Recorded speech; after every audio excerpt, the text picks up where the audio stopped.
Okay, so let's get right into it.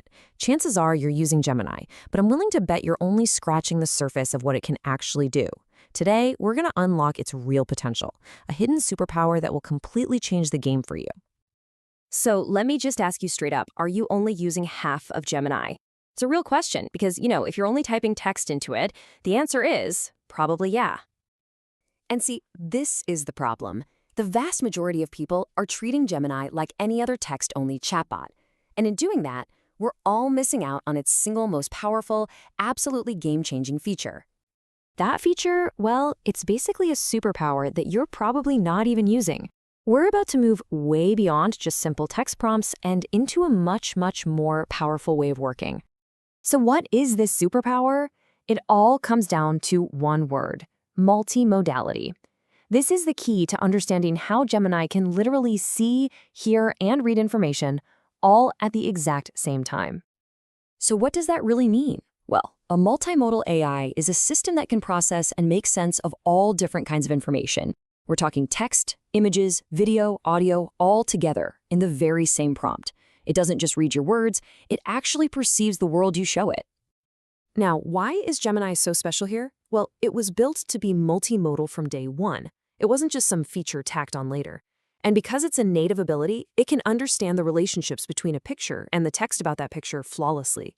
Plus, with its absolutely massive 1 million token context window, it can analyze hours of video or huge collections of images all in one go. But, talking about it is one thing. Let's actually see the proof. I'm going to show you a couple of simple before and after examples that just make it so clear how dramatic the difference is when you use a multimodal prompt.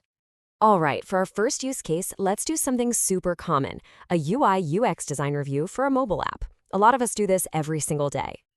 So, on the left, you've got the old way. It's painful, right? You're trying to describe a visual thing using just words. It's got 3 icons. The color is blue. It's vague, it's slow, and you're gonna miss stuff. But on the right, that's the new way. You don't describe it, you just show it. Upload the screenshot, give Gemini a role, and tell it what to do. Simple. And boom, just look at this result. The multimodal prompt doesn't give you some fluffy opinion. It gives you incredibly specific, measurable feedback. It actually saw that the buttons are too small for iOS guidelines, and it saw that the color contrast fails global accessibility standards. This is the kind of critical make or break feedback you would never, ever get from a text-only prompt. Okay, let's kick it up a notch. For our second use case, we're going to look at analyzing video content. This is something that is literally impossible to do with text alone. The old way is a complete nightmare. You'd have to get a transcript, paste in this giant wall of text, and you'd lose all the visual information. It's terrible. The smart way? You just upload the video file directly. That's it. And then you tell Gemini what kind of expert it should be. And here is the magic. Gemini literally watches the video for you and gives you precise, time-stamped feedback. It can point out the exact second a piece of code on the screen becomes unreadable. This is a level of actionable insight that a text transcript could never, ever give you. So you've seen how powerful this is. Now, let's get you your own toolkit. I'm going to give you a super simple step-by-step framework so you can start doing this right away. It honestly just boils down to these 4 steps. Number 1, and this is the most important one, upload the media. Don't describe it, just upload it. 2, give it context. Tell it what it's looking at and what you want to achieve. 3, give it a framework. Don't just ask, what do you think? Tell it exactly what to look for. And finally, number 4, tell it how you want the answer back. As a table, bullet points, whatever you need. Now, to get really good at this, it helps to know the common pitfalls. So let's quickly run through the biggest mistakes people make so you can just, not make them. Okay, mistake number 1 is the big one we've been talking about.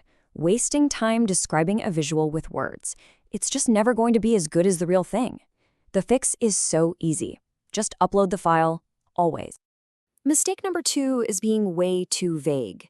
If you ask a generic question like, what do you think? You're going to get a generic, useless answer. The fix is to provide a structured framework. Tell Gemini exactly which lenses to use for its analysis. And finally, for any video or audio, a huge mistake is forgetting to ask for timestamps. Without them, the feedback is just floating. It's not actionable. The fix? Explicitly tell it to reference specific moments in the file. It makes all the difference. So, after all of this, if there's one thing you remember, let it be this. It all comes down to a very simple, very powerful idea. When you're working with multimodal AI, don't just tell, show.